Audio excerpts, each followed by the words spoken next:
नमो नमः। श्री कृष्ण चैतन्य प्रभु नित्यानंद श्री अद्वैत गदाधर श्रीवासादि गौर भक्त वृंद। हरे कृष्ण कृष्ण कृष्ण हरे हरे, हरे राम राम राम हरे हरे, हरे कृष्ण कृष्ण कृष्ण हरे हरे, हरे राम राम राम हरे हरे, हरे कृष्ण कृष्ण कृष्ण हरे हरे, हरे राम राम राम हरे हरे।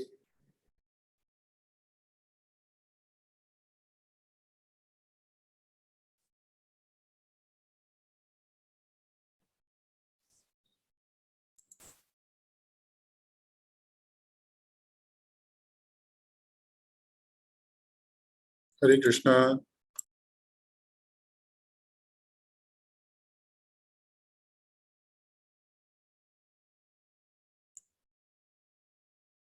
हरे कृष्णा। सभी भक्तों का आज के कृष्ण भावना भावित कार्यक्रम में हार्दिक स्वागत है। अभी 4 दिन पहले we celebrated the appearance day of Lord Krishna. In Bhagavad Gita, chapter 4, text 9, Krishna says, Jan karam cha me divyam evam yoviti tatvata tyaktva deham punarjanma mameti so Arjuna. So Krishna says that his birth and activities are transcendental. Transcendental means we cannot compare the birth and activities of Krishna as our birth and activities. There is no comparison between the two. In our case, our birth is forced by the law of karma. That according to the law of karma, to enjoy or suffer the reactions of our actions, we have to assume a particular type of body. We cannot select our own body. We cannot tell Krishna that I don't want to be an animal, rather I want to be a human being. We are forced to accept someone as our father and mother when we take the human birth or even the birth in other species.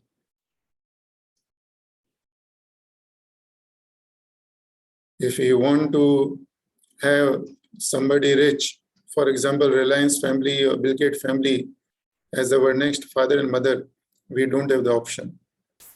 In case of Krishna, he chooses his father and mother, as we have the examples given in the scriptures.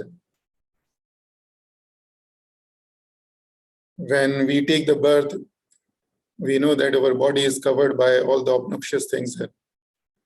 But in case of Krishna, when he takes the birth, his body is fully decorated with beautiful ornaments, and his 4 hands carry Shankar, Chakra, Padma, Gada. Krishna's activities are also very transcendental. In our case, we do certain things, not certain things, we do all the things because we are driven by some of the desires. We have some motive, some interest to fulfill. In case of Krishna, he is the owner of everything. He doesn't need to possess anything. Everything is dependent on him. But still, he appears in this world, he shows some his pastimes. And Tulsidas ji in Ramcharitmanas says that Vipradhenu Sura Santahet Leena Manuj Avatar. That Lord Krishna appears for the benefit of Vipra means Brahmanas, Dhenu means cows, Sura means demigods, and Santa means the devotees in. So that's the reason of his appearance and doing a lot of activities. Otherwise, there is no reason for Krishna to do any activity.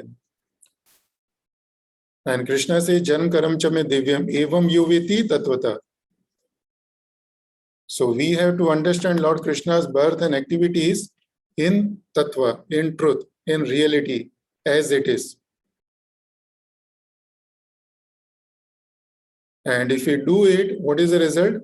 Krishna says, Tektva deham punarjanma, neti mameti sorjuna. That once we give up this body, we do not have to take this body again, which is a source of all types of miseries and distress.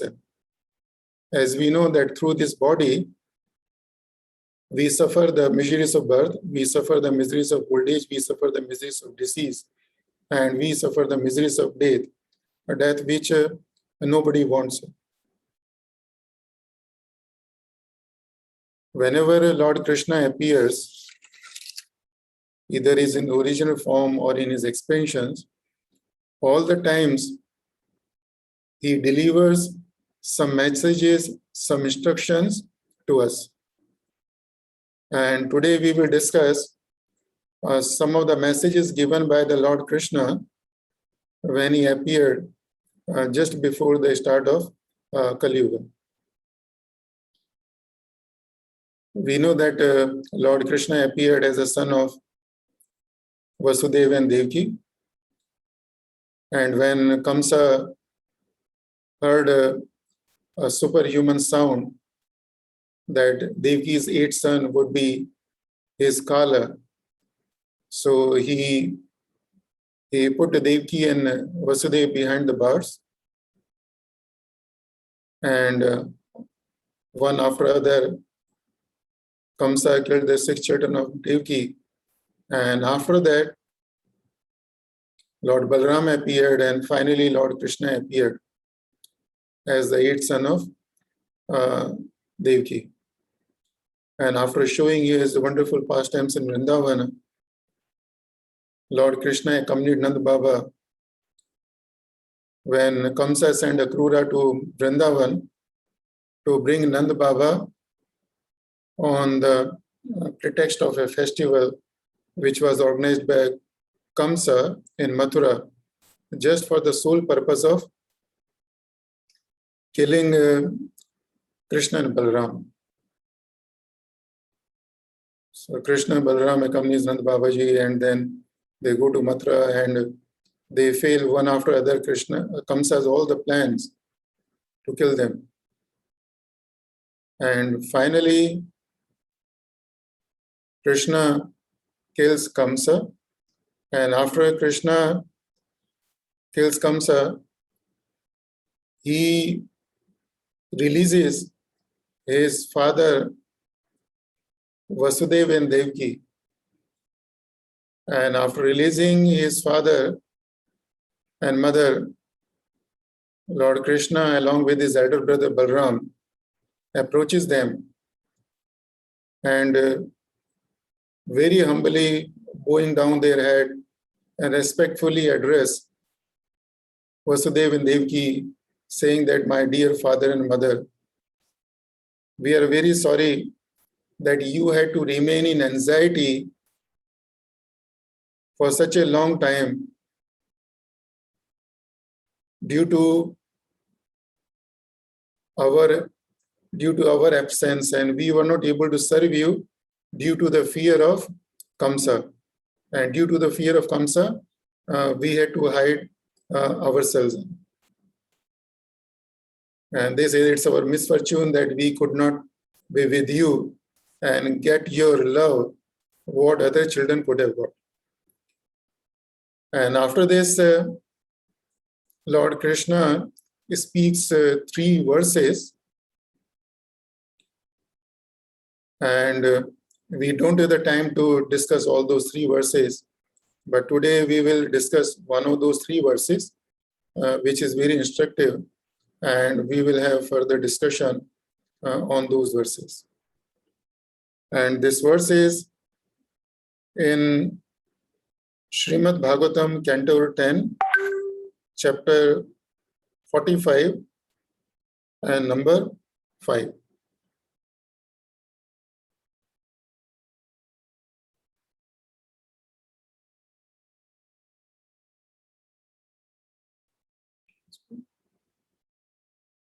Om Namo Bhagavate Vasudevaya.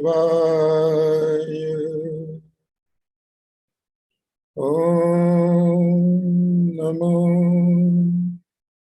Bhagavate Vasudevaya.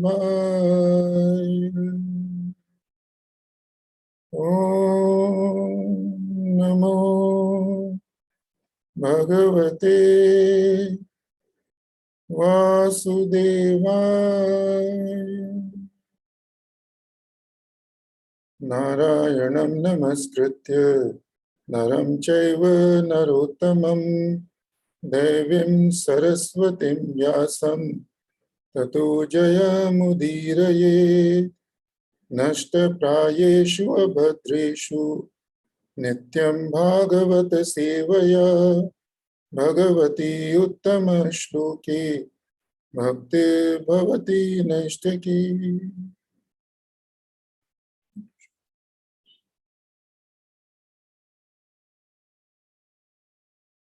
Sarvartha Sambhavo Deho Janita Poshito Yatah Natayoryati Nirvesham Pitro Martya Shatayusha.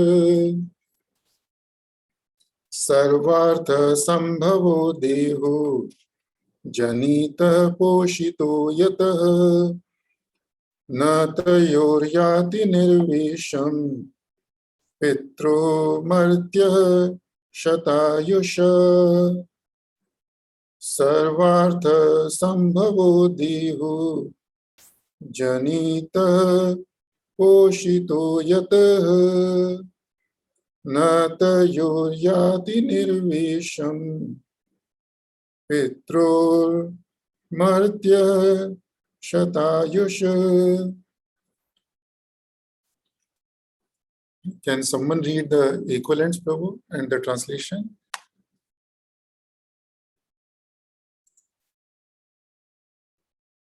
Can I request devotee to read the translation? So first equivalents and the translation. Hare Krishna, Prabhu. I'll try, Prabhu. Yes, Prabhu, please. Sarva, of all. Artha, goals of life. Sambhava, the source. Deha, one's body. Janitaha, born. Poshitaha, maintained. Yatha, from whom. Na, not. Tayoho, to them. Yati, one achieves. Nirvesam, repayment of the debt. Pitroho, to the parents. Marteha, a mortal. Sata, of 100 years. A Yusa, with a lifespan. Translation by Srila Prabhupada. With one's body, one can acquire all goals of life, and it is one's parents who give the body birth and sustenance. Therefore, no mortal man can repay his debt to his parents, even if he serves them for a full lifetime of 100 years. Purport by Srila Prabhupada. Having stated, both you, our parents, and we have suffered because of our separation, Krishna now states that his and Balrama's religious principle have been spoiled by their failure to satisfy their parents. Hare Krishna. Hare Krishna. Can I request some devotees to recite the verse, please? I'll try, Prabhu. Yes, Prabhu. Sarvatha sambhavo deho janitah poshito yatha natayorata yati nirvasham pitro martah yachata yusha. Hare Krishna. Krishna Prabhu. Sarvartha sambhavo deho janitaha poshito yataha natayor yati nirvesham pitror martyaha shatayusha. Hare Krishna.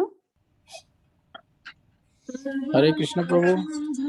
देहो जनितः पोषितो यतः न तयोर्याति निर्वेशम् पित्रोर्मर्त्यः शतायुषा. Hare Krishna. Sarvartha sambhavo deho janitah poshito yatah natayoryati nirvesham pitrormartya satayushah. Hare Krishna. Hare Krishna. Sarvartha sambhavo deho janita poshito yata natayorayati nirvesham pitrormartaya shata usha. Hare Krishna. Hare Krishna. Sarvatha sambhavo deho janita poshito yataha natayoryati nirvesam pitrormartiya satayusha. Hare Krishna. Hare Krishna.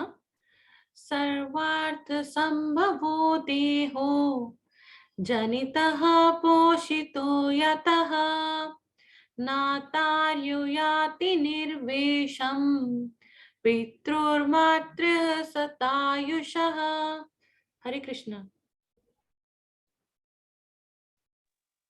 Hare Krishna Prabhuji.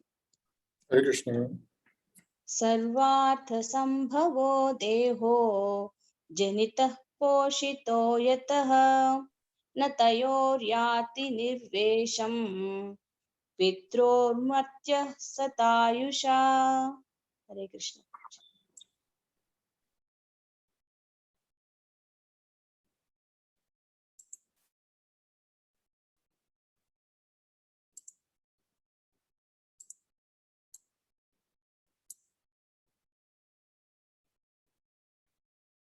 Hare Krishna.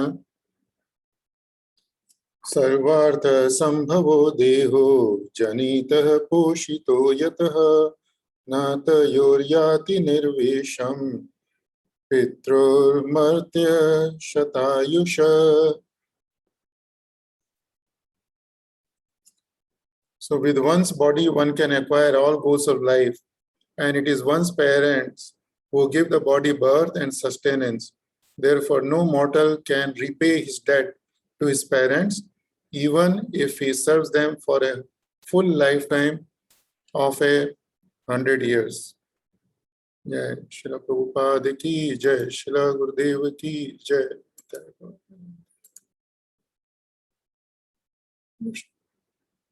Excuse me, just give me 1 second, please.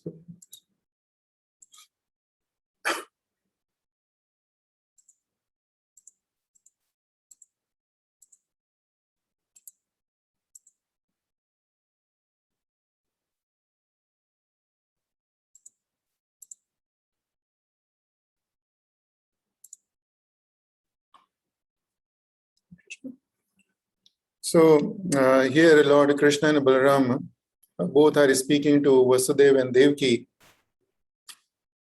and they are begging the forgiveness from both of them for not being able to with them due to their misfortune. And Lord Krishna says, Sarvartha Sambhavo Devo Janitaha Poshito Yata. So Sarvartha Sambhava. Sarvarth means the whatever goals in our life. It's not only the spiritual goals, even the material goals. Different people have different goals. So in order to achieve those goals, we need a body. Right? Without having a body, nobody can achieve goals. We have not seen a ghost The ghost do not have the body. So ghost will not have any goals in. You won't hear the ghost have achieved so and so goals in. Right? So when we have the human body, it's through the human body we can achieve the material goals as well as we can achieve the spiritual goals. And Krishna is saying that who has given this body? Who is the source of this body? Sambhava means the source or the possible.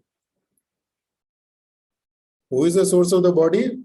It's our Pitru. Pitru means it includes both father and mother. And what father and mother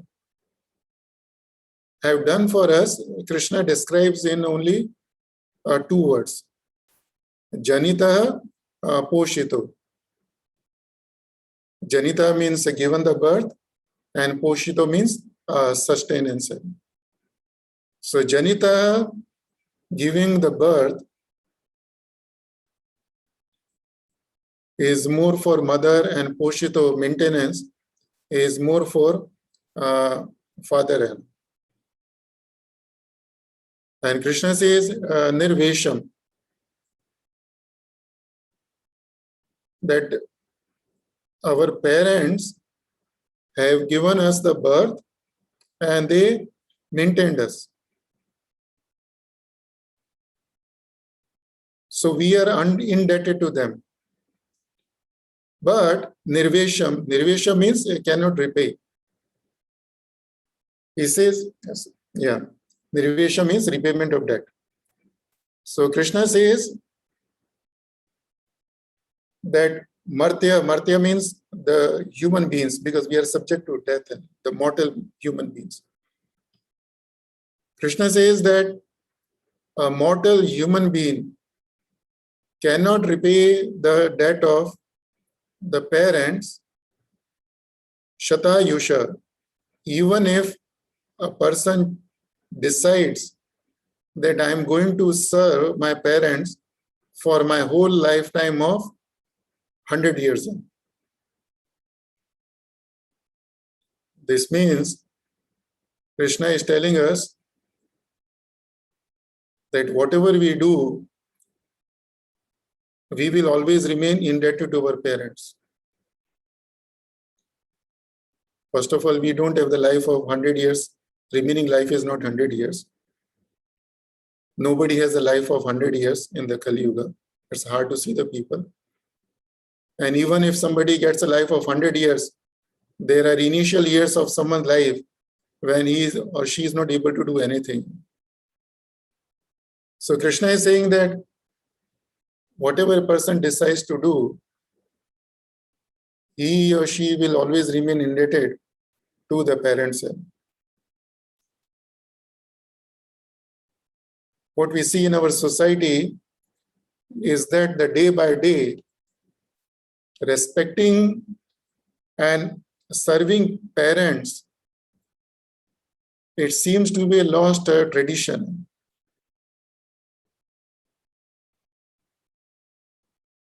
Over the last 35 to 40 years, the number of old age homes have increased significantly, because the kids do not want to stay with the parents, or they do not want to keep the parents with them.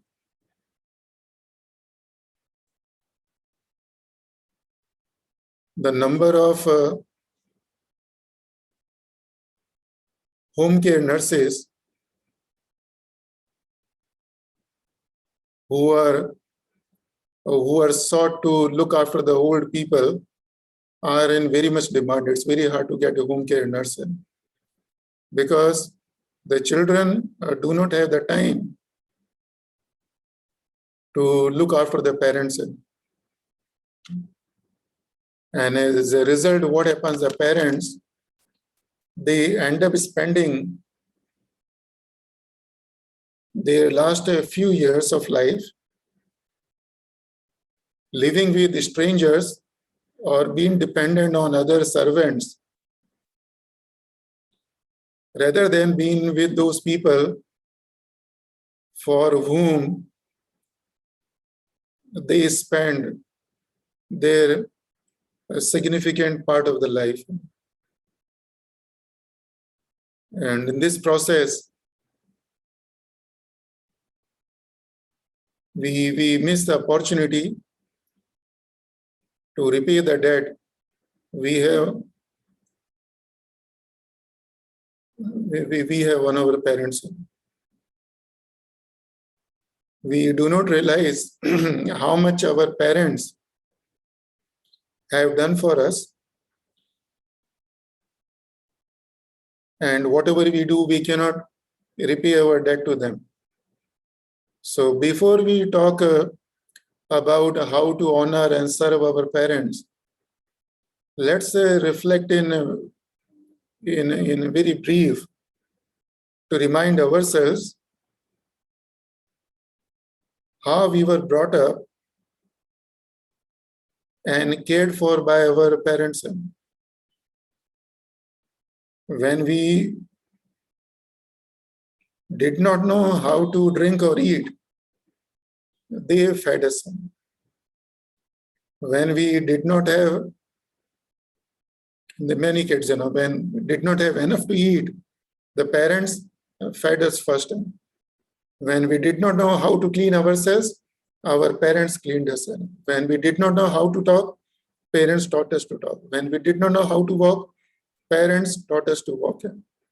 When we were sick, the parents, they nursed us, they cared for us without worrying that the germs could catch us, infect us.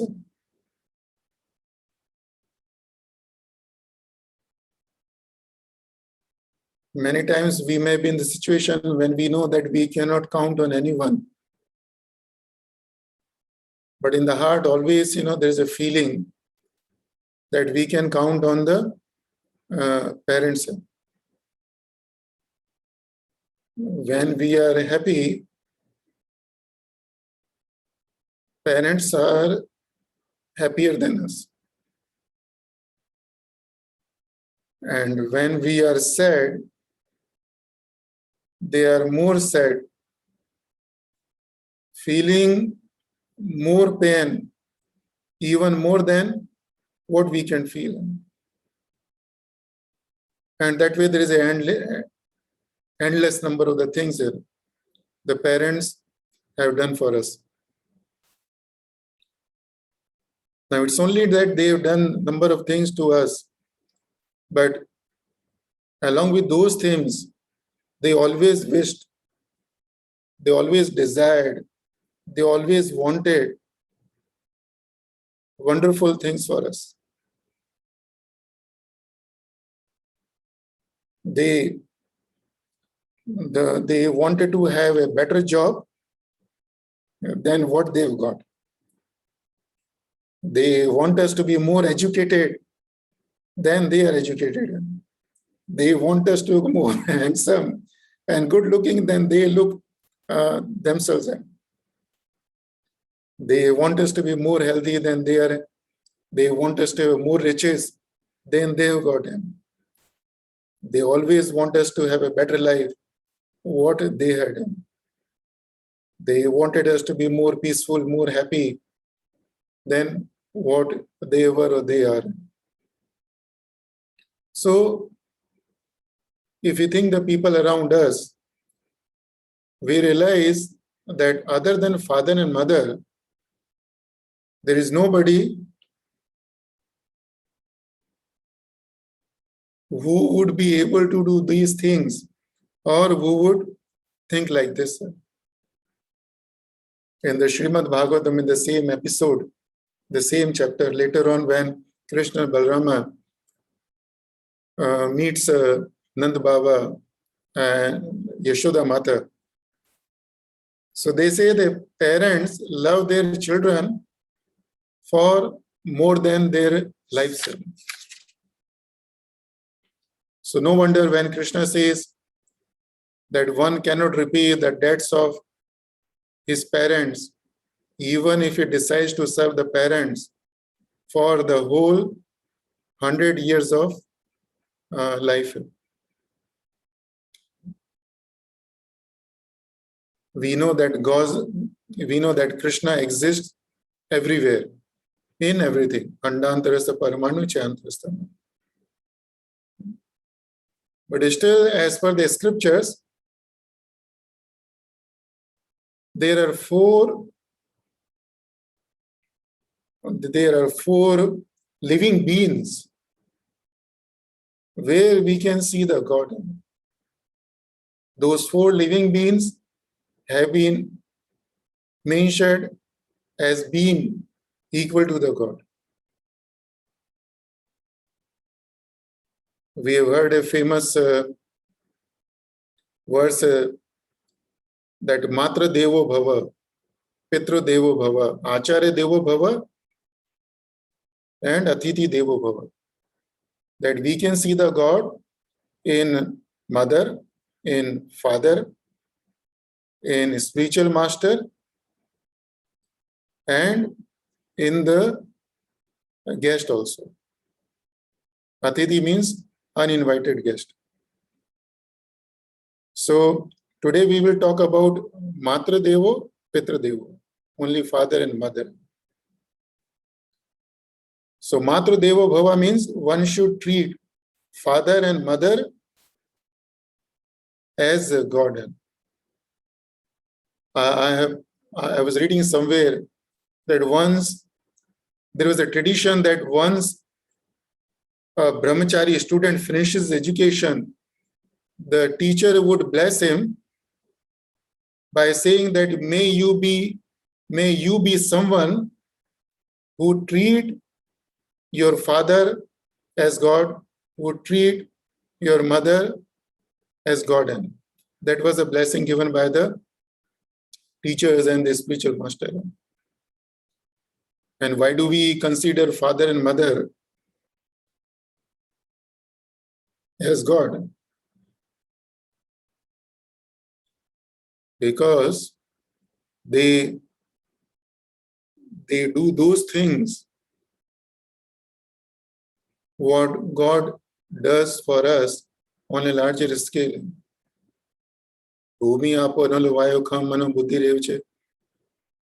Krishna gives us the earth, he gives us the fire, he gives us the water, he gives us the air, gives us the sky. He has given the hills, mountains, rivers, ocean, fruits, vegetables, right?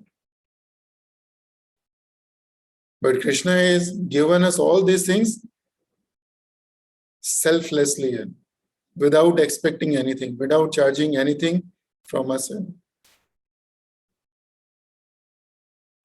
Krishna would never send us the bill for the air, what is supplying. He would never send us a bill for the water we get from the ocean. He would never send us a bill for the sky, what he has given us.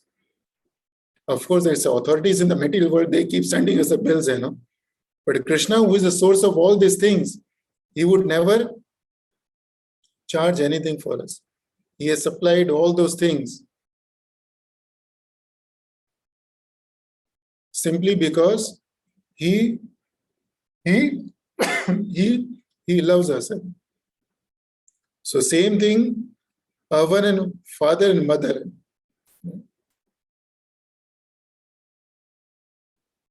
They do so many things, and number of things. Why? Simply due to their love for us, unconditional love for us. They don't expect anything in return from us.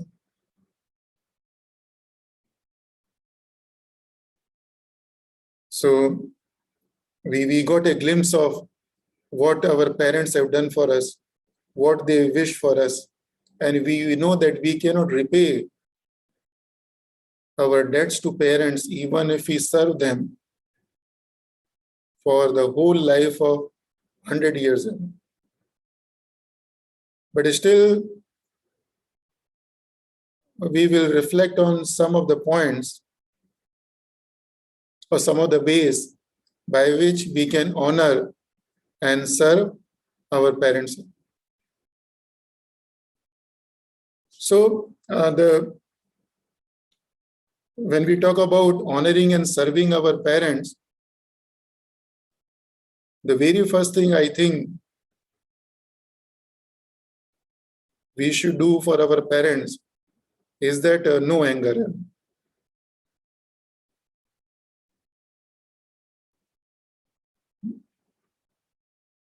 The worst thing we can do with parents is to be angry at them. Being the father of the 3 children, or even many of the audience are the father and mother, they can understand how much father and mother get hurt when a son or daughter is angry at them. I've been angry with my father and mother a number of times, and whenever I think of it, I feel very sorry, I feel ashamed, right? And I regret also. But we can't do anything about it. So no matter whoever they are, and no matter what kind of habits they have gotten, no matter the wrong things, any amount of wrong things they've done, we need not to be angry at them. Either we don't have to express our either through the words or even our action by showing the bodily gesture, or even in the mind also. We should not have the anger, because whatever is in the mind is reflected in our words, and then it reflected even in our body, and then we become out of control. Kaikeyi Mata asked Dashrath Maharaj to banish Lord Rama for 14 years. And the Srimad Bhagavatam says that Lord Rama accepted the order of his father on his head very respectfully, even though he had to give up Rajyam Shriyam Pranayina Suhrado Nivasam. That although Lord Rama has to give up what Rajyam, Lord Rama has to give up the kingdom. He has to give him Shriyam, means all kind of opulences. He did not carry anything with him. Pranayina, he has to give up all his relatives. Suhrado, he has to give up his friends. Nivasa, he has to give up even his house also. Right? But still, the great thing about Lord Rama, he was not angry. He was not upset with his mother. He was not upset with his father. After he returned from his exile of 14 years, the first thing he did, he went and offered obeisances to Mother Kaikeyi. Guru Maharaj always used to say that we should not show our eyes in anger to our parents. We should not look at our parents in anger. We should not raise our voice when we are speaking to our parents. We should not reply back to our parents. We may have so many reasons to be angry at our parents, but just imagine that we have our bosses in the office, either one or more bosses, right? So do we get angry upon our bosses the way we get angry upon our parents?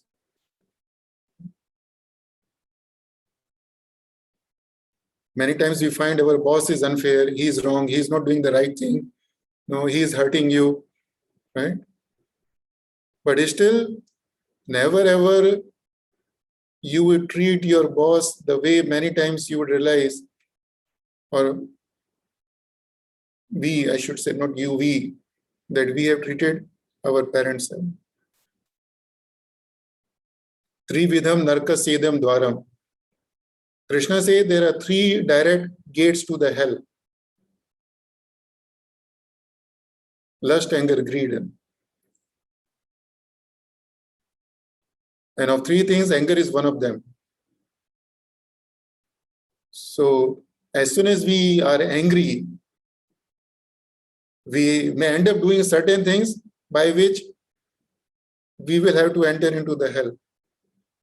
So imagine how much more worse it is if we become angry at our parents. So first thing I can think of in terms of honoring and serving our parents is don't be angry at them. The second thing is no argument. If you don't want to be angry,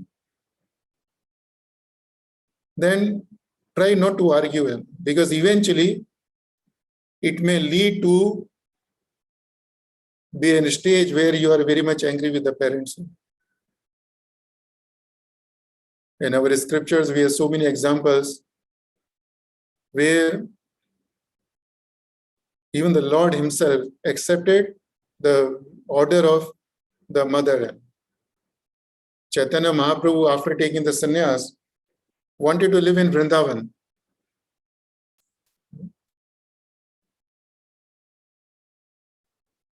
But Chaitanya Mahaprabhu's mother, Shachi Mata, said to Chaitanya Mahaprabhu that, my son, we are in Calcutta. You want to go to Vrindavan. Vrindavan is so far. I won't be able to see you frequently. And imagine 500 years back, traveling from Bengal or Calcutta to Vrindavan would have been so difficult. And Chaitanya Mahaprabhu immediately understood the wishes of mother and said to the mother, okay, mother, I will not go to Vrindavan. I will stay in Jagannath Puri, which is very much near to the Bengal. So he sacrificed his desire to fulfill the wishes of his mother without any argument. Swayam Manu, who was the ruler of the entire universe, wanted to have a suitable match for his daughter Devhuti. Swayambhuva Muni got the instruction from his father Brahmaji that, okay, go in so place, you will find a saint, a sage. He is the best person to be the husband for your daughter. And Swayambhuva Manu, without any argument with his father, immediately started rushing to find where is that sage, and he approached Kardama Muni. And Kardama Muni was in such a pitiable condition. For us, it's a pitiable condition because he did not have a palatial house to live. He was in a very small cottage. He did not have an opulent cloth to wear, just one piece of cloth around the body. He was in the meditation for many, many hundreds of years, so not taken the shower and bath. He had a very long hairs, The body has become very weak, looking very ugly. And Swayambhuva Muni is telling his daughter that, my daughter, here is your husband. And Devhuti, without any argument, accepted that person as her husband. And not only accepted Kardama Muni as a husband, but she served with full devotion her husband without expecting anything in return. We argue with our parents because many times we think the parents do not understand us. We know more than our parents. We argue with our parents many times because we think they get in the way of our happiness. Particularly in the teenager age, The teenagers rebel against our parents, thinking that it's a generation gap. Parents don't understand us. But one thing we have to remember when it comes to the argument, that whatever the situation is there, parents always love us. They always want best of everything for us. Their only aim is to protect us from the financial harm or from the physical harm or from the mental harm. Before we argue with our parents, we should remember that they have got a lot of experience on which we can count on. We're looking for a job, they've already experienced looking for a job. We want to select the job, they've already experienced it. We want to be looking for a partner, they've already gone through this stage. We want to buy a car, they've already gone through this stage.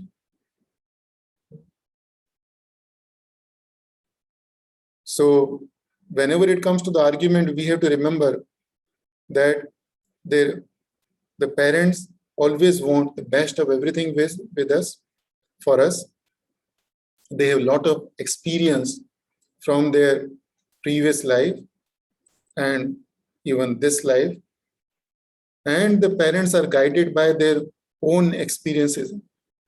We may have our different beliefs, different principles, different views, but we don't have any right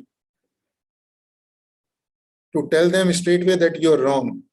We don't have the right to force upon our parents what we think is right in our own views. And particularly in the moments of heat, the best thing, we should not argue with the parents. Because if we argue with our parents, then what happens? We agitate them. And sometimes the agitation is intolerable.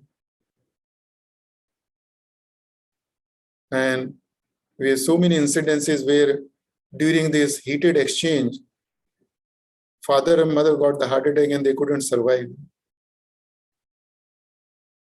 Lord Krishna says in Bhagavad Gita, Yasman no dvijite loko, loka no dvijite chayah. Say, from whom one is not agitated. Yasman no dvijate loko. Loka no dvijate chayah. Harsha marsha bhaya dviga, yo bhakta samipri. Krishna says, who is dear to me? In the 12th chapter of Bhagavad Gita, Krishna mentions a number of people who are dear to him, or the qualities of a people which make a person dear to Krishna. And one of the quality, Krishna says that if a person does not agitate anyone, then that person is very dear to me. That means we have to be very careful when we are dealing with others. When we are dealing with others, we should deal in a way so that other person does not get agitated as much as possible. And when we are dealing with our father and mother, or Matra Devo Bhava, Pitra Devo Bhava, or like a god, then we can understand, we can imagine how much more careful we have to be. Lord Krishna says in Bhagavad Gita, 13th chapter, he describes the 20 qualities of devotee. And in the purport, Srila Prabhupada says that if we are causing a distress to anyone, it's like killing that person. It's called a violence.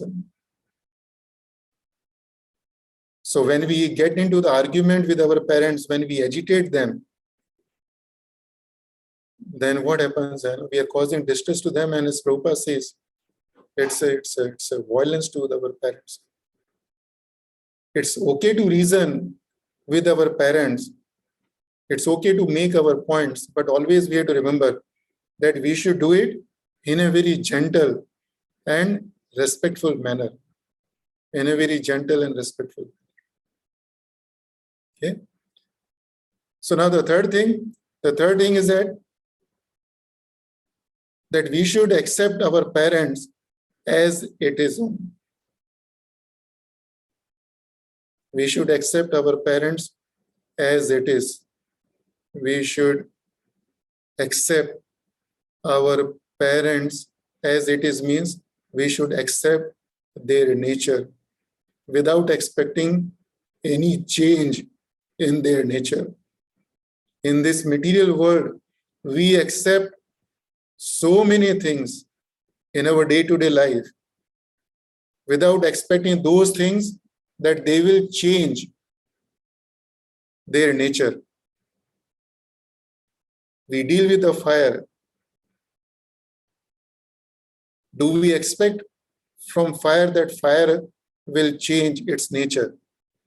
No, the nature of fire, it will burn anybody, each and everybody. So what we do? We change ourselves, we take care of ourselves, we protect ourselves. Same thing we deal with so many energies of the Krishna. The whole creation, we interact on a day-to-day basis, but we never expect those things that they will change the nature. What we do? We change ourselves. We deal with our bosses in the office. Do we expect our bosses that they will change their nature? Rather, we are taught, we try to find out what are the likings and dislikings of our boss. We are careful that we do only those things what the boss is like. What boss doesn't like, we don't do those things. We don't upset the boss. Right? We accept so many things, so many people in this world as it is, means we accept the nature of those things, those people. But when it comes to our father and mother, we expect that they should change their nature. And that's where the problem starts. Naham nindena chastomi svabhava vishmam janam. Srimad Bhagavatam says that svabhava vishmam janam, svabhava vishamam janma, that everybody is born with a different nature. Everybody is born with a different nature. So what does it mean? That we have to accept that person or thing's nature as it is. You know, the Rahu, during the eclipse, Rahu would cover the sun. Right? But the sun would never retaliate against Rahu. Sun is very powerful. If the sun wishes, it can burn the Rahu into the ashes. But sun will never do it. Because sun accepts the nature of Rahu. And we have to remember that many times our parents' nature is influenced by the surroundings in which they were brought up. Our parents' nature is influenced by the fact that they are battling with their old age and the diseases. So the third thing is that we should accept our parents as it is. When we serve them, and accepting as it is means we accept the nature of our parents as it is without expecting a change in their nature. And the fourth thing we can do to serve and honor our parents is that don't talk ill about them. Parents may have hundreds of bad qualities,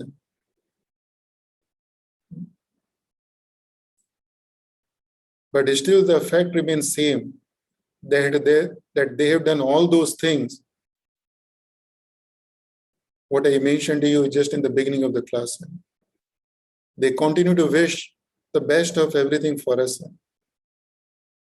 So we are indebted to our parents for the things what they've done for us, what they wish for us. So their bad qualities, their bad nature should not be an excuse for us not to serve them. Many times we hear the devotee says that my father used to drink, I started chanting, and then he started chanting, and then he gave up drinking. Fine, you can mention that your father started chanting, but no need to mention that father used to drink. Many times we hear people say, I spent a lot of money on my father because he was a chain smoker, right?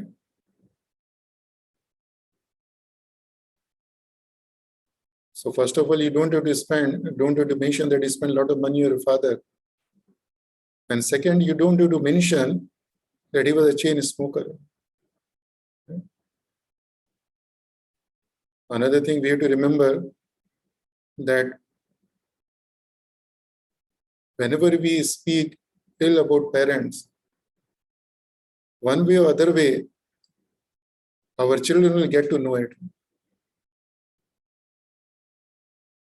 And the way we are speaking about our parents, the same way our kids would speak about us.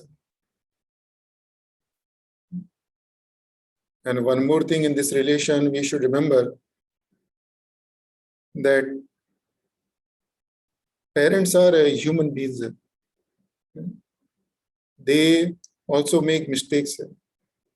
But we should not embarrass our parents by making fun of them for anything, for the way they dress up, for the way they speak up, for their habits, either when they are alone or particularly when they are among a number of people.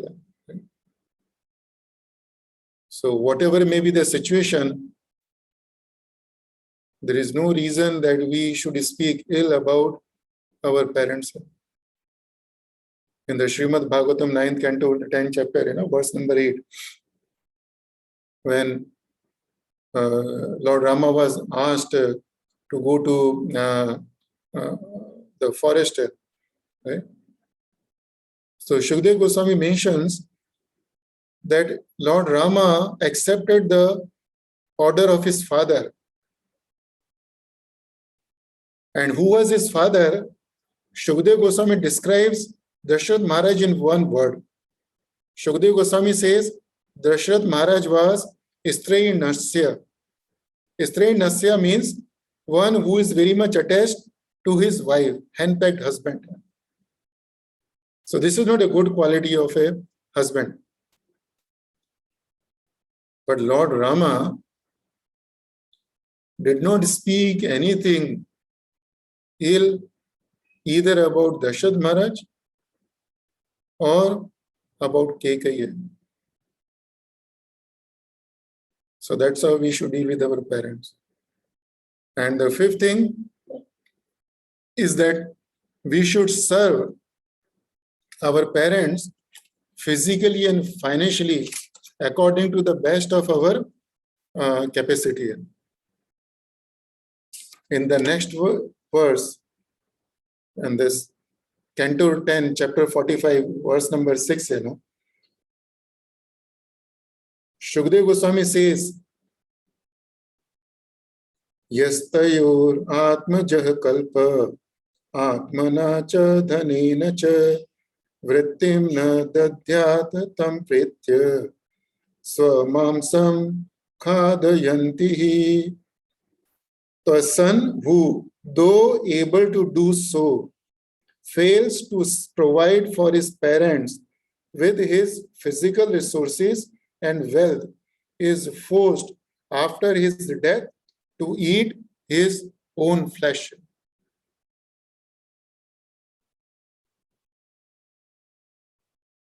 So in the verse previous to this verse, Shukdev Goswami said that one cannot repay the debt of his parents even if the person serves the parents for the whole lifetime of 100 years. Now in this verse, Shukdev Goswami says that in whatever remaining years of life you have got, during those remaining years of life, if one according to his capacity doesn't serve his parents physically and financially. Atmana means physically, by the body, and dhanene means financially. then what is the destiny of such a person? Swamamsam khadyantihi. That in the next life, he will take the birth in such a species where they eat their own flesh or they eat their own kids.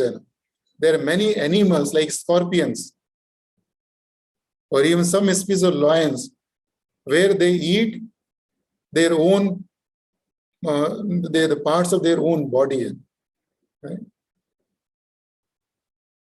And which is not very palatable, And when we talk about serving our parents physically, we can do for our parents small things to the big things.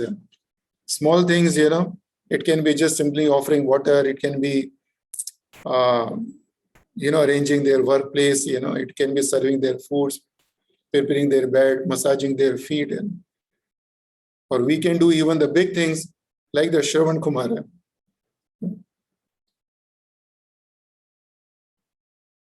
Shravan Kumar was such a dedicated, such an ideal son that their parents, father and mother, were blind and they wanted to go for the pilgrimage. And to go to the pilgrimage, they did not have the money or the resources to arrange a bullock cart. So what the son did, what the Shravan Kumar did, he made the two buckets, father on one bucket, mother on another bucket. And he tied the two ends of a stick with a rope, and he made father and mother sit on those two baskets. And then he lifted both father and mother on the shoulder.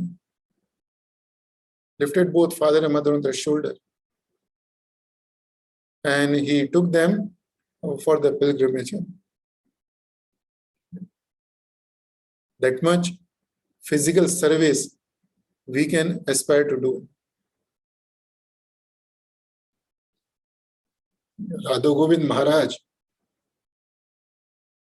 once he was mentioning in his class, the importance of serving the parents. He said that devotion service should not be an excuse for not serving our parents.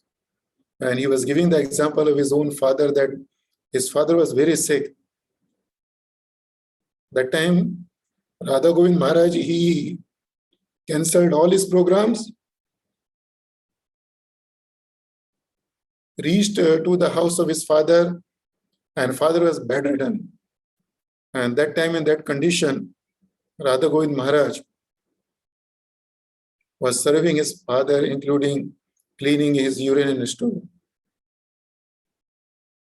And father was so much pleased that before he left his body, he blessed Radha Govind Maharaj by saying that, may you become the best devotee of the Lord.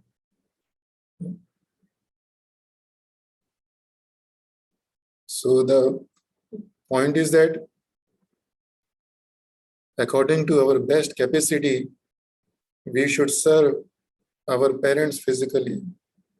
And financially, many times we say that we are supporting our parents. But supporting is not the right word. They are not the beggars.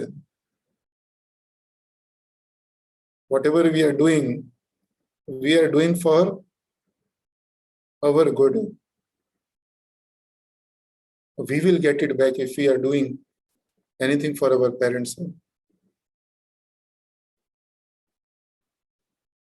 Whenever we offer some money to our parents, we should see that we offer the money more than what they need. If they need 10,000, we give them 11,000. If they need 50,000, we give them 50. Whatever they need, we should aspire, we should try to offer them more than their need. They want to travel in an ordinary class, we should try to arrange sleeper class. They want to travel in an economic class, we should try to arrange a business class if our financial means allows it. Karpanya dosho svabhav hirta. Arjuna tells Krishna in the beginning of Bhagavad Gita that I am miser by nature. So miser by nature, it has so many meanings then. One of the meaning is that we are miser when it comes to serving our parents. We try to give them minimum when it comes to serving them. And one more thing, even if the parents are very rich, still as a matter of duty, we should be sacrificing, we should be taking the part of our earnings, our riches, and continuously offer them on a regular basis. And when we are doing it, we should not ask for the accountant. We shouldn't tell our parents that अभी तो इतना पैसा भेजा, उसका क्या हुआ है, इतना पैसा किधर खर्च हो गया, कहाँ खर्च हो गया. Parents, they never kept any account for the expenses they incurred on us for our upbringing. So we should be very careful when we are supporting our parents financially. And when we support our parents, or when we not support, when we serve our parents, right? That time our service should be unmotivated, unconditional. Our service should not be like a small kid. The small kid, if he wants to go for a movie, that day he would be very nice in the house. And he would do each and everything what the father or mother wants him to do. So when we grow up, we should serve the parents, but service should be unconditional, unmotivated, without expecting anything in return that, okay, my father has got so-and-so, my mother has got so-and-so, so-and-so property, so-and-so bank balance. If I serve them better than my other brother or sister, I will get more share of the property. And no, this is all nonsense. We should not have this thinking. And again, we should not try to share their living expenses among the brother and sisters. And if the father and mother need, say, 50,000 rupees, and there are 2 brothers or the 4 brothers or the 5 brothers, they should not say that, okay, I will give 10,000, I will give 10,000, I will give 10,000. Everybody should try to contribute 50,000, right?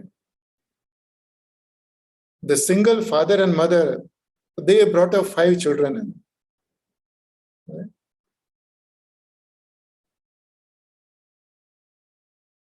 And now the 5 children, they want to share the maintenance of the father and mother. It should be a shame if anyone has got that kind of thinking. So we should get rid of this kind of thinking. Number 6, what I have written here is, while we are serving our parents financially, we should not equate our time with money. We may offer unlimited amount of riches to our parents, but at the end of the day, they want our time. I've been in Abu Dhabi for more than 25 years. So almost for 20 years, on my birthday and other special occasions, I would invite my mother and she will say, I want to come, don't want to come. Finally, she won't come. Then I will also think, okay, I have called my mother, I have done my duty. Then sometimes I'll send the money, okay, this is the cost of the ticket, I'm not going. So at least she will have this much money and all that. But for last few years, I make a point that at least on my birthday, I will go and see my mother. Marriage anniversary, I will go and be with her. And I realize the amount of happiness she gets. I can't describe it. And that shows that how much our parents miss when we are not around on special occasions. So on the special occasions, we should make a point, a special occasion, not only the birthday and all, there are so many other occasions, like in Northern India, Southern India, or even the Christians, and they have certain special occasions. Like Christians, there is a custom that on the every Christmas, there is a family reunion where all the family members will come together and go and meet with the father and mother.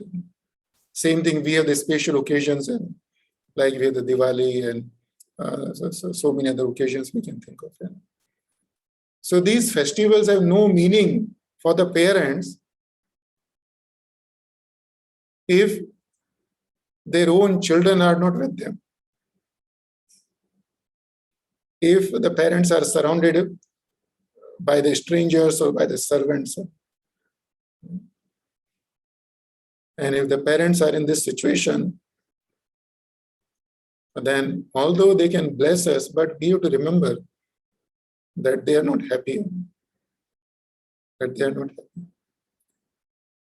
So anyway, the point is that although we have to support our parents financially, but we have to remember that spending the time with them is not equal to spending money. And spending the time doesn't simply mean that, okay, you, on your birthday, you are there. Right? You are there, but do those things. What your parents like to do. Right? Your parents like to go to a restaurant, okay, take them to the restaurant. Right? They want to go to a holy place, take them to a holy place. They want to go for a picnic, take them for a picnic. They want to visit some other place, not a holy place, okay, take them there. And make them feel that you are with them. You are spending time with them. Don't be on the mobile, WhatsApp, texting the messages, attending the call and all. It's not spending the time. It's not spending the time. Right? So that's the sixth thing. And the seventh thing, that when we are serving our parents, there should not be any consideration that the parent is a devotee or a non-devotee. Generally, in the devotee community, there is a misconception, or many times there is a thinking that, okay, the father is not a devotee, mother is not a devotee, So just forget it, we are serving the Krishna, we are serving the Guru Maharaj, All the responsibilities are getting fulfilled, blah, blah, right? But go back to the verse 10.45.5.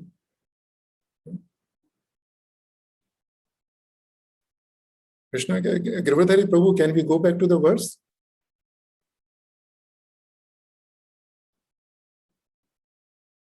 So in that verse, Sarvada Sambhavo Deho Janita Poshita Yata Na Tayor Yati Nirvesham. Bas, thank you. Pitroho.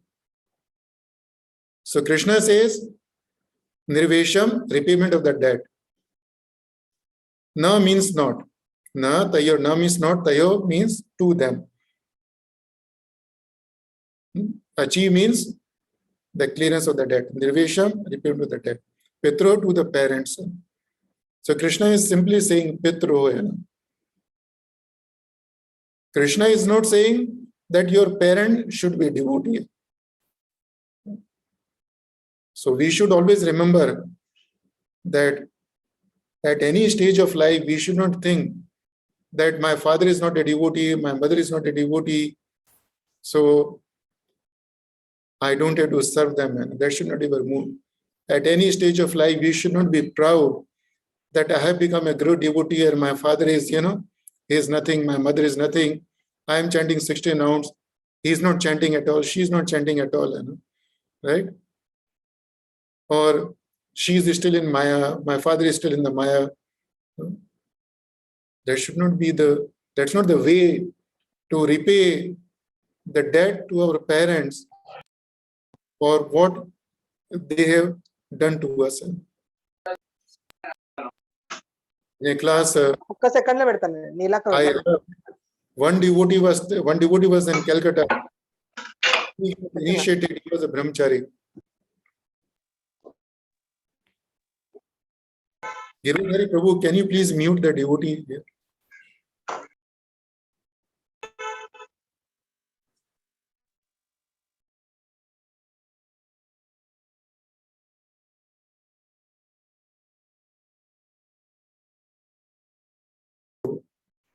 Hare Krishna. So there was a devotee in Calcutta, he got initiated. And after that, he won't offer the respect to his parents. Rather, he was saying that now I am a brahmachari, I am initiated, so the parents should offer the respect to me because they are not the devotees. This is not the sign of devotion. This is not the sign of a devotee. So that's the seventh thing. And the eighth thing is that when we are serving our parents, there is no consideration whether the father and mother, they are in a clean state or unclean state. The parents, they are known Suhradam.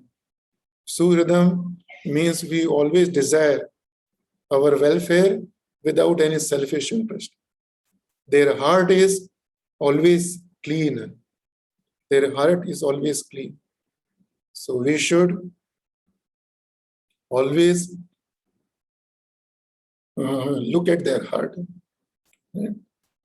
not the surrounding they are in. When I was giving the class in Govardhan Eco Village, I was giving the example of Giridhari Prabhu and Abir Kanya Mataji, that the amount of service they did in, I think, almost 20-25 years, that's very exemplary, very exemplary. And it's not only a service, it's a serving with love, and that's what matters, right? Serving them without feeling a burden on us, that's what matters. When I'm in Vrindavan, on 8 January, it's terribly cold in Vrindavan. So I like to go for the Mangalarti in the morning, and I'll take the shower, and I want to be there before 4:30. But my mother, due to her her health, she cannot get up for the Mangalarti, and I don't ask her also to get up for Mangalarti. But before I go for the Mangalarti, I'll make a point that I'll go and touch her feet and hug her. Although she has not taken the bath, I have worn the fresh clothes and everything. Because when it comes to honoring, serving our parents, we shouldn't consider in what condition they are. Their heart is pure, they're always clean. Whatever they have done for us, we are always indebted for them. So when it comes to repaying the debt, there is no consideration that they are clean or unclean. And the number 8, that we should respect our parents. And respect is not something tangible. Like physical service, I can see if if somebody is massaging the feet of the father, we can see the physical service there. He's serving the parent. Offering the money, we can see it. But giving the respect is something intangible. Giving the respect means you give the positive feeling to your father and mother that they are important for you.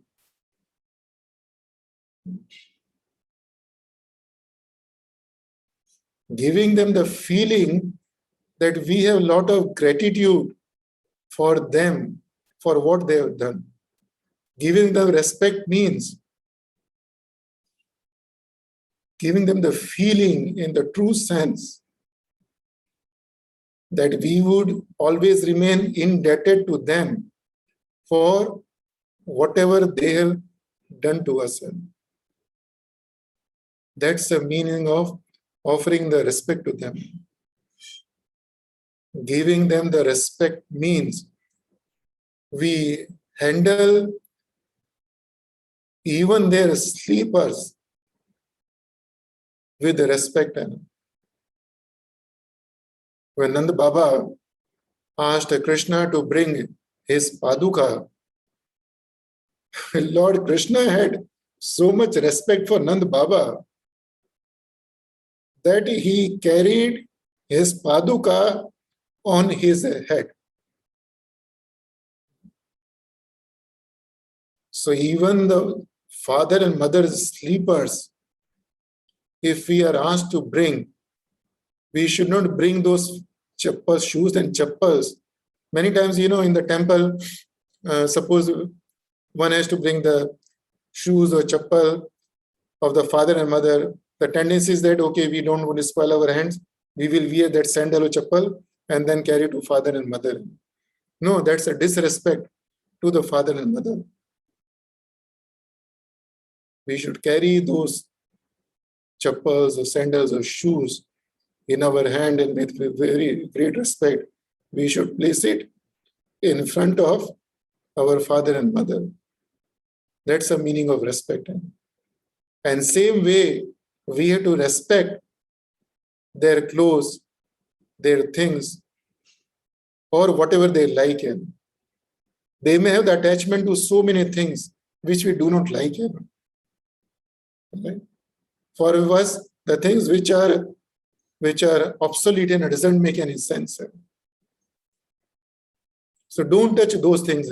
Remain those things, let those things remain in the house as it is, because it's their sentiments. Removing those things means we are hurting their sentiments.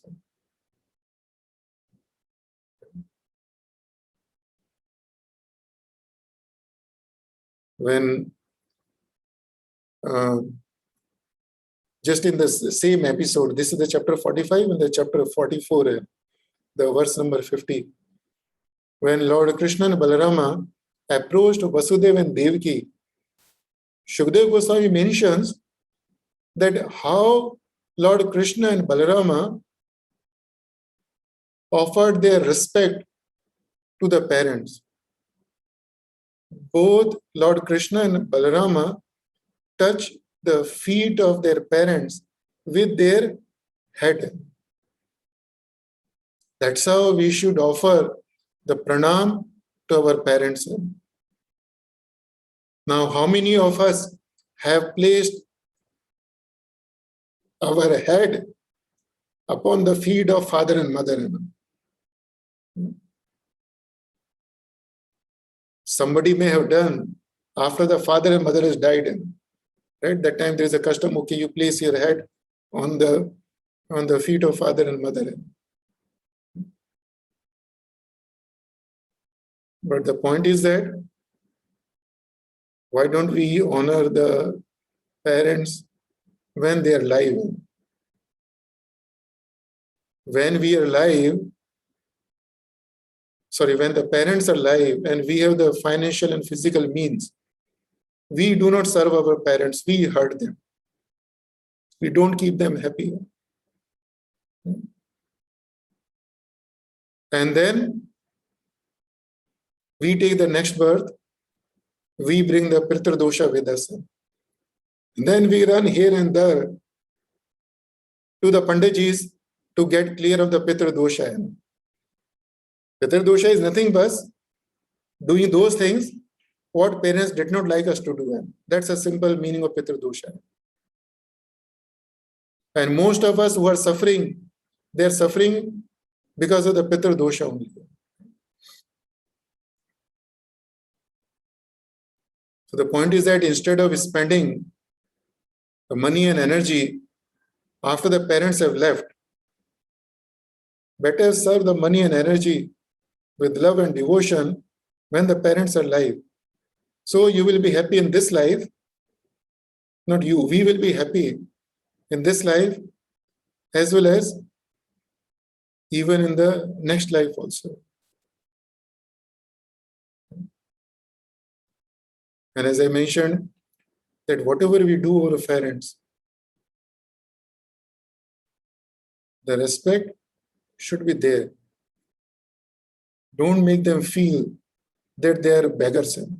Don't make them feel that they are in need of something. Don't make them feel that they are dependent on us. Don't make them feel that they are short of anything. That's a respect. That's a respect. Now the next week, we have the Ganesh Chaturthi. Once Ganesh and Kartikeya both were there in front of Shiva, Lord Shiva and Parvati. And they had a very beautiful mango, or something else. I don't remember it. I think it was a mango. So Parvati said, my dear sons, this is the mango, only one mango, but I want to give one of you. But who will get it? Who will circumambulate the whole universe 3 times in the shortest time?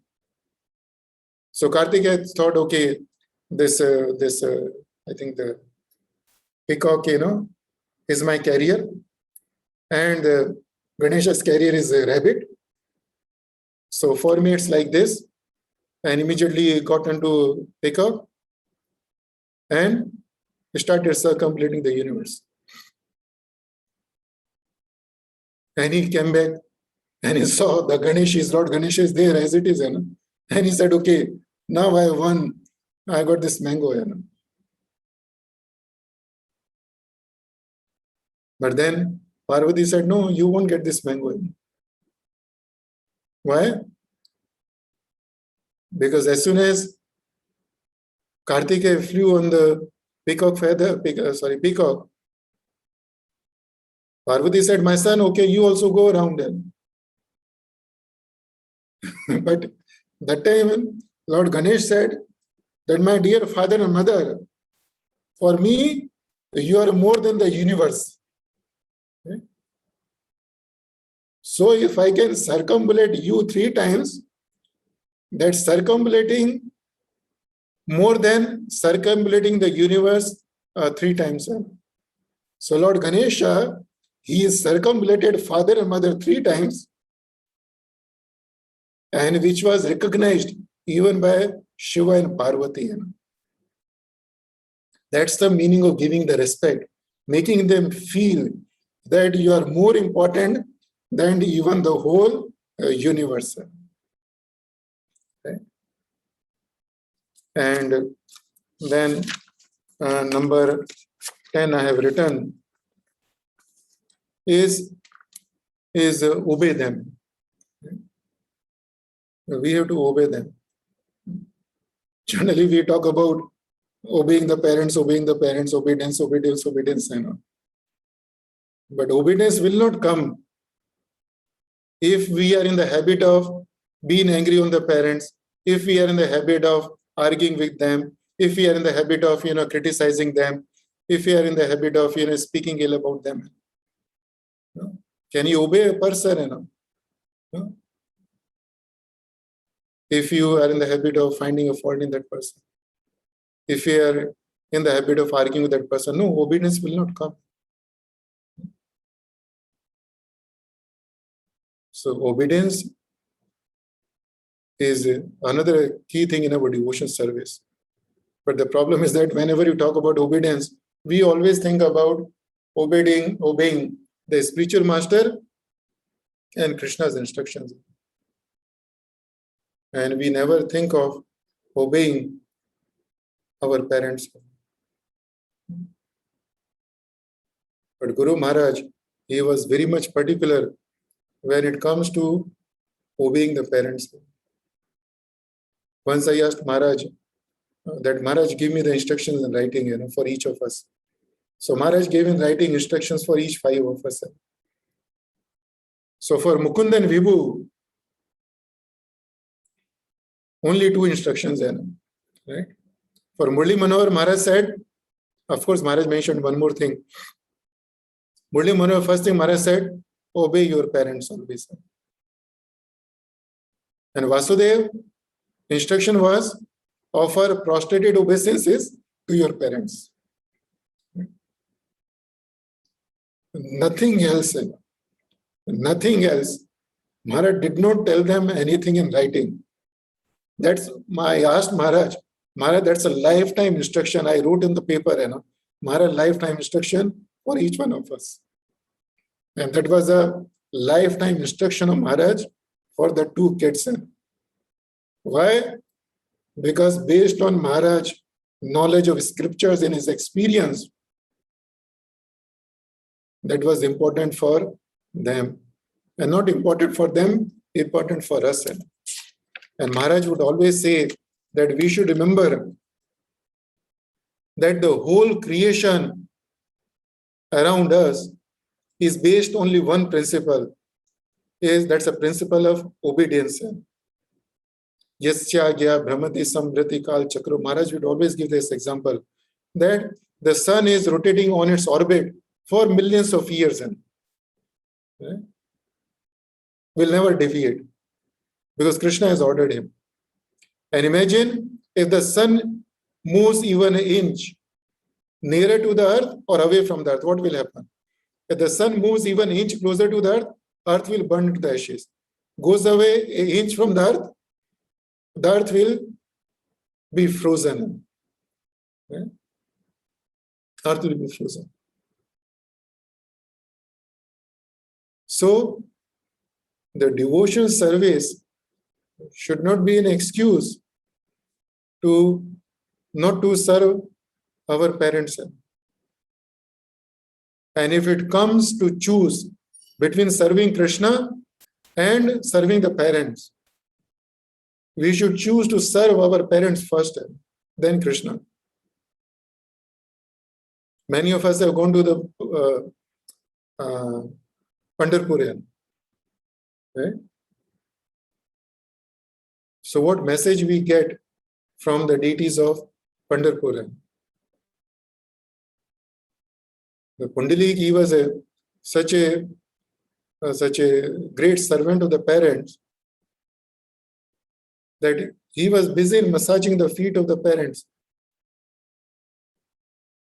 And when he is serving the parents, he won't care for anybody. And Lord Krishna wondered that what kind of boy is this? And he dressed up and started to come down to see Pundalik. And he is standing on the doorstep, and Pundalik is busy in serving the parents. Then he realized, okay, somebody is standing in the door, and without thinking who's in the door, he simply threw a brick at the door to offer a seat, because we have to offer a place of sitting to the guest. So Pundalik offered a seat to the guest, which was Lord Krishna, and said, okay, stand there, I'm busy in serving my parents. And after he finished massaging the feet of the parents, he went to see the guest and realized, okay, he was the Krishna himself. And Krishna was so much pleased, that even now, for hundreds of years, he is standing in the same position on a brick. And many people, they say that even now the Pundalik is busy in massaging the feet of the parents, and Krishna is waiting that when this boy will finish the massaging of the feet of the father and mother, and I will give him the darshan. So the point is that Krishna is very much pleased when he sees that a person is busy in serving the parents. Serving the parents. Anyway, there are a lot of the things, I have to speak. But there is a verse, 3:17. Yeah. Girdhari Prabhu, can you please display the verse?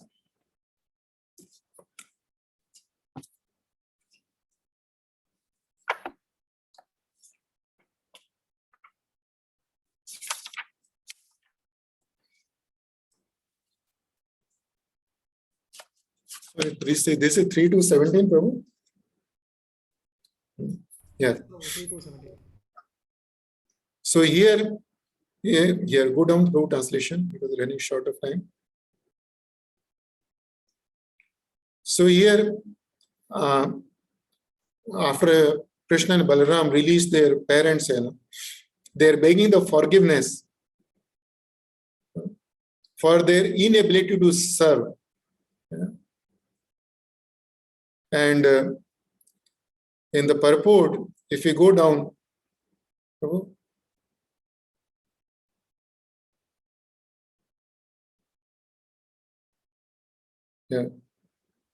see, go, yes, Prabhu. Yeah. Can someone read, Prabhu, this from here and from here? Somebody can read here? No, and go up. Prabhu, anyway, Prabhu, you don't highlight it. Go up. Yeah, and since Krishna is the Supreme Lord, he was. Yeah, Prabhu, go down, please. Sorry, you are not able to see here. Yeah. Now see, since, and the most brilliant part of, Srinivas Prabhu, you read, Prabhu.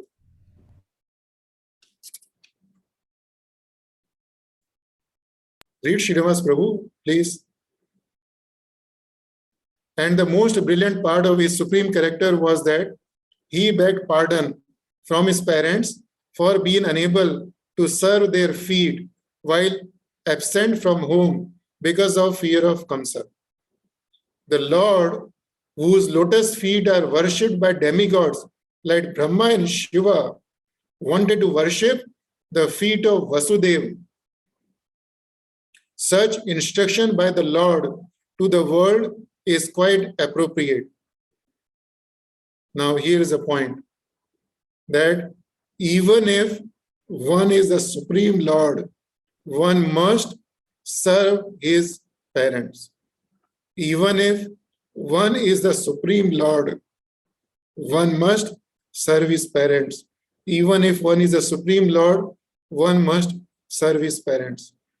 A son is indebted to his parents in so many ways, and it is the duty of the son to serve his parents, however great the son may be. Yes. Okay. Thank you, Prabhu. So this is another instruction given by Prabhupada, who was a very much highly realized soul. about the importance of serving our parents. And I have got a number of other things, that on what happens when you serve the parents. But we don't have the time to talk about those things. But in conclusion, the one thing we have to remember, that if we serve our parents unconditionally, without any motivation, then we will not be short of happiness. Money may not be there, money may be there or may not be there, but it's not that money which makes one happy. There are a number of things which brings the happiness which money cannot bring us. So if at all one want to be happy in this life and the next life, then one must start serving the parents in a better way. Hare Krishna.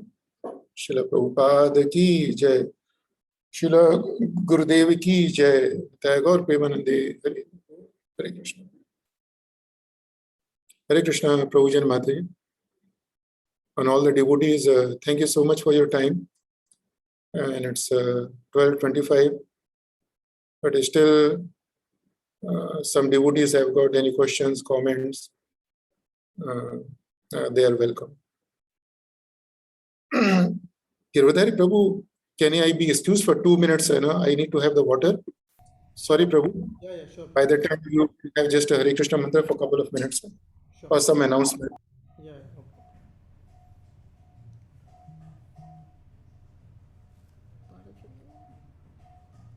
Any Hare Krishna, Krishna Krishna, Hare Hare, Hare Rama, Rama Rama, Hare Hare, Hare Krishna, Krishna Krishna, Hare Hare, Hare Rama, Rama Rama, Hare Hare, Hare Krishna, Krishna Krishna, Hare Hare, Hare Rama, Rama Rama, Hare Hare, Hare Krishna, Krishna Krishna, Hare Hare, Hare Rama, Rama Rama, Hare Hare, Hare Krishna, Krishna Krishna, Hare Hare, Hare Rama, Rama Rama, Hare Hare, Hare Krishna, Krishna Krishna, Hare Hare, Hare Rama, Rama Rama, Hare Hare, Hare Krishna, Krishna Krishna, Hare Hare, Hare Rama, Rama Rama, Hare Hare, Hare Krishna, Krishna Krishna, Hare Hare, Hare Rama, Rama Rama, Hare Hare, Hare Krishna, Krishna Krishna, Hare Hare, Hare Rama, Rama Rama, Hare Hare, Hare Krishna, Krishna Krishna, Hare Hare, Hare Rama, Rama Rama, Hare Hare, Hare Krishna, Krishna.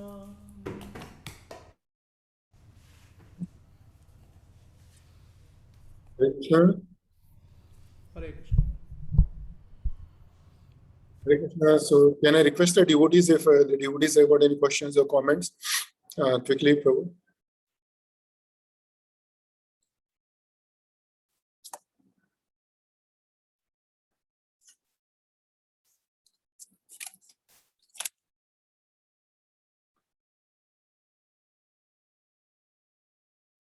Hi Krishna. Hare Krishna. Prabhu, today class was very much practical and it's really worth meditating upon all the points. And actually all the points are so nice, but I noted like a few points which I can share. First you said, do not make them feel that they are short of anything or they are dependent on us. And you said, do not try to change their nature. We should accept them as it is. Once we do all these things, then we can really success in our spiritual life even. And I believe from last 25 or 30, we have seen our Abhikane Mataji and Gevathai Prabhu, as you mentioned. They are really the epitome of this whole class. And in our family also, Grishma is another epitome. So thank you for sharing such a nice, beautiful class. Thank you, Prabhu. Very good. Hare Krishna, Prabhu. I felt I really liked when you said that you treat them in a way that makes them feel that they are very, very important in your life. Thank you. Hare Krishna, Prabhu. In this verse number 10.4555 in this Bhagavatam, Krishna has said that we are so much indebted to our parents that we cannot repay in our 100 years in our life. But Krishna is a source of everything. Krishna has given us selflessly water, air, everything we need. And he never sends a bill for that, like monthly bill, not yearly bill. He doesn't charge us for that. In the same way, our father and mother has done a number of things for simply because of their unconditional love for us. Like what you said, that if you glimpse of what our parents have done for us, we can see that we can't repay their debt. But there are some means that we can honor and serve our parents. And the first thing to honor and serve our parents is to what is very important is to not to be angry with our parents. The worst thing we can do with our parents is to be angry at them. And we have to understand how much our father or mother gets hurt when children get angry at them. No matter who they are, no matter what kind of habits they have, we shall not be angry at them, and we shall not have anger in our mind, in our gestures for them.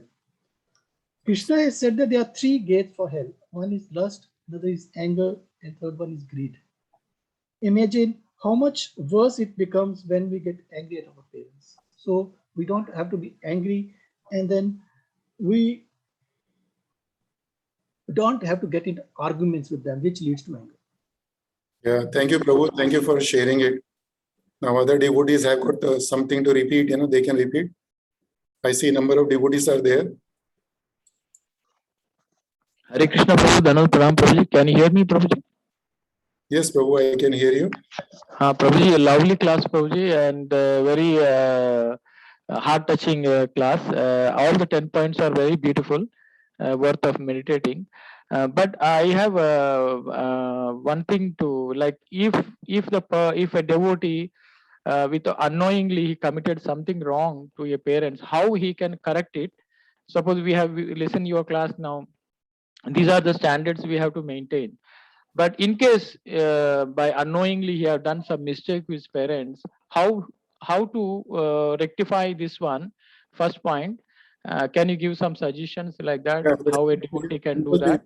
Very simple thing. It's a beg forgiveness and serve them better. Any kind of offense, the best remedy is to serve them as much as you can do. Yeah. And my second point is like how we understand in that like a few examples in Bhagavatam, says that like grihastha, if you have to get out of this maya and this thing like that, be away from this family life like that. Normally brahmacharis tell that.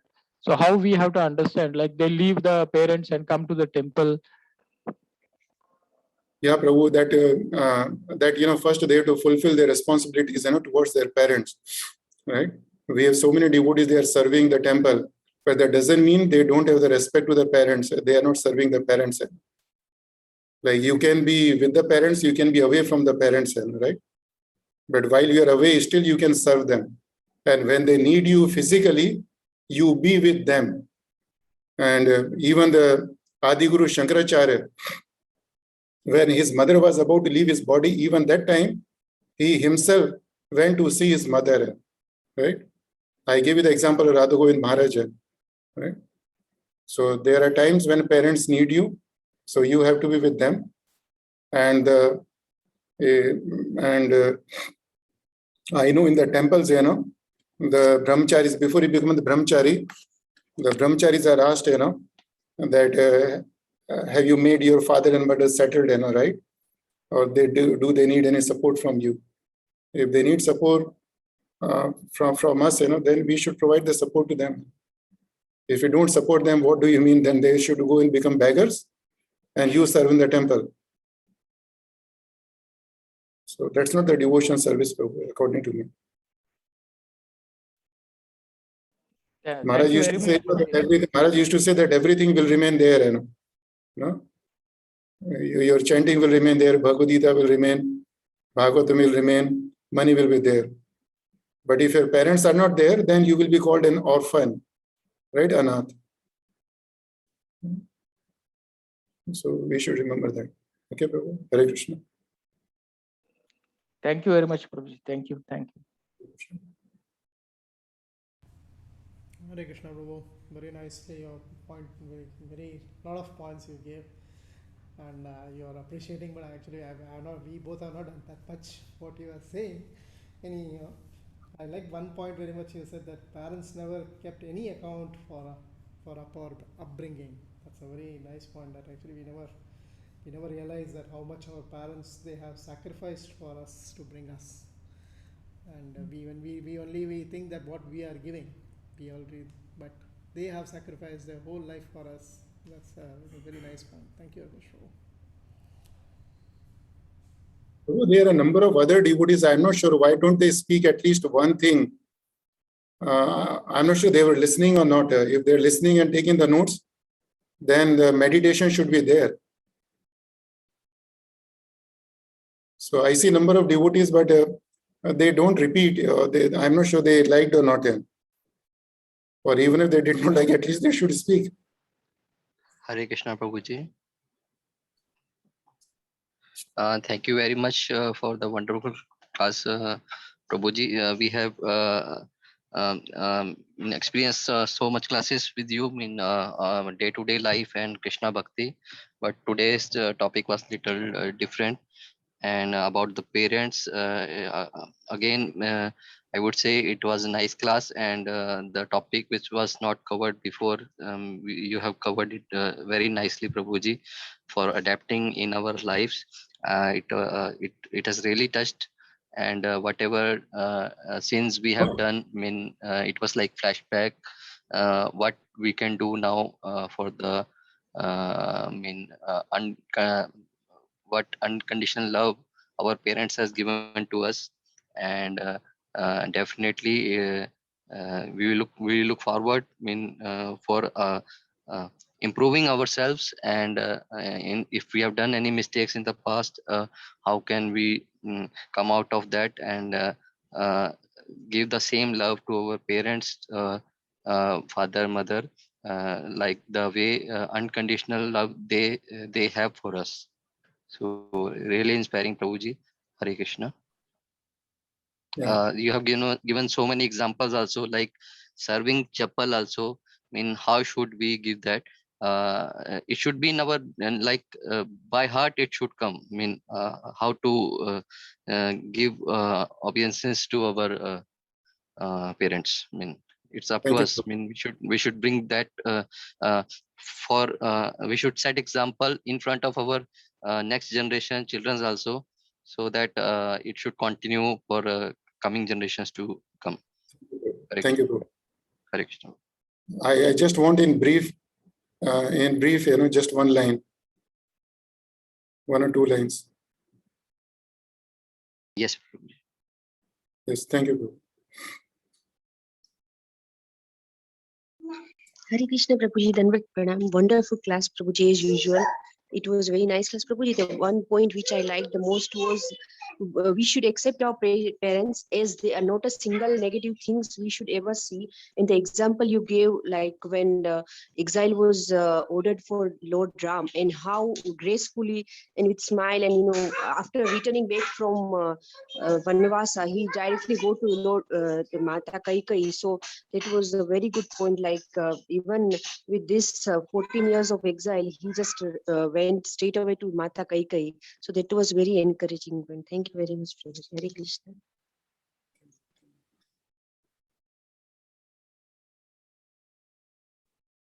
Hare Krishna, Prabhuji. I like the point which you said, I think the 8th point when you said that when we are serving our parent, there should not be any consideration that father or mother are in clean state or unclean state. Because we are always conscious of this clean and unclean, but for this criteria do not apply to parents actually. So this is really wonderful, Prabhu. Thank you. Thank you.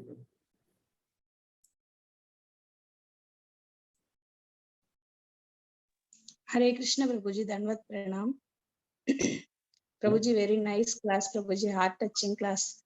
And till today we know so many things, but up to what degree we have to serve the parents, that is what I learned from this class, Prabhuji. Very nice class, and so many points which we don't know you taught us, Prabhuji. Hare Krishna, Prabhuji. Thank you. But any one point, Mataji, which you want to repeat? One point is accept them as they are. We should not accept them in a different stage. What we like, we should accept them as they are. That is the point I love, Prabhuji. Yes. Yeah. Hare Krishna. Hare Krishna, Prabhuji, Dandavat Pranam.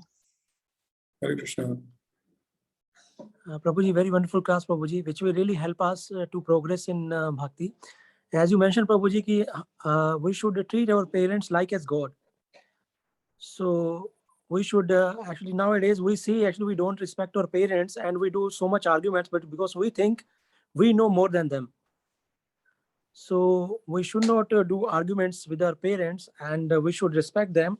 We should learn from Lord Rama, like how he accepted Vanvasa without any arguments with her mother. So we should always obey our parents, and we should respect them like as God and treat them like as God. Hare Krishna.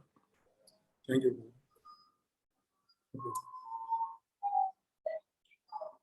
Okay, Girudhari Prabhu, if other devotees don't have to speak anything, we can do Prabhupada Arti now. Prabhu, in the meantime, you can announce because people are exiting. So, Yeah, please. Yeah, Prabhu. So first we'll make the announcement. So, Hare Krishna, everybody. Thank you for your time. And a couple of announcements that this evening, आज शाम को His Holiness Gopal Krishna महाराज की गोपाल कृष्ण महाराज गोस्वामी जी की व्यास पूजा है. व्यास पूजा means उनका आज birthday है, appearance day है. तो आज शाम को हम लोग 7:30 से लेके 9 बजे तक एक प्रोग्राम रखेंगे जिसके अंदर हम उनकी आरती सेवा करेंगे. उसके बाद में उनका एक लेक्चर सुनेंगे और फिर वो जो लेक्चर में जो हमने सुना है उसके ऊपर मेडिटेट करेंगे. फिर महाराज जी को भोग लगाया जाएगा. उसके बाद में प्रसाद का वितरण करेंगे. तो ये प्रोग्राम है. तो सभी भक्तों से निवेदन है कि प्रोग्राम को अटेंड करिए. और अभी हम उसका लिंक भेजेंगे प्रोग्राम को आपको. So you are welcome to not welcome, you please attend the program. And tomorrow morning we will have the Mangala where His Grace Sajjan Priya Prabhu will give a class. And that's a couple of announcements. Girdhari Prabhu, any other announcement? No, Prabhu, that's all, Prabhu. That's fine. I think then we can do now. Then we can do Prabhupada at Sadashiva Prabhuji is ready. It's Prabhupada deities. So we'll do Prabhupada. Yeah. Hare Krishna Prabhuji, I am ready. Yes, Prabhu. Yes, Prabhu.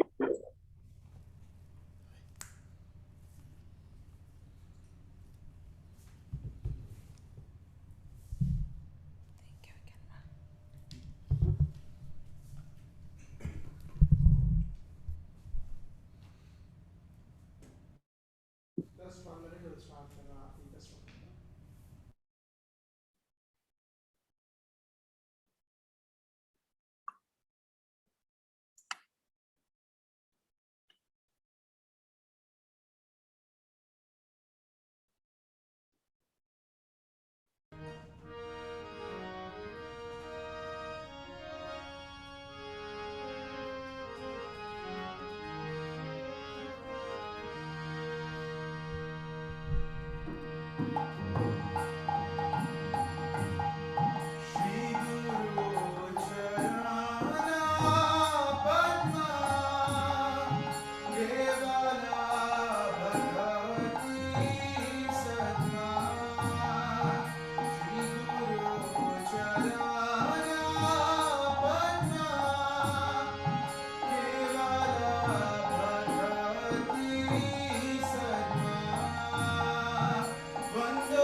भगवान की जय, श्री पंचतत्व की जय, श्रीला प्रभुपाद की जय, श्रीला गुरुदेव की जय, निताय गौर प्रेमानंदे, हरि हरि बोल.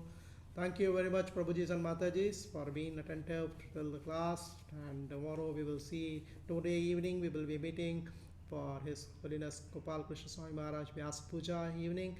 Tomorrow Mangalarti at Radha Gopinath Dham. So please be there. We will send you the links. Thank you very much. Hare Krishna.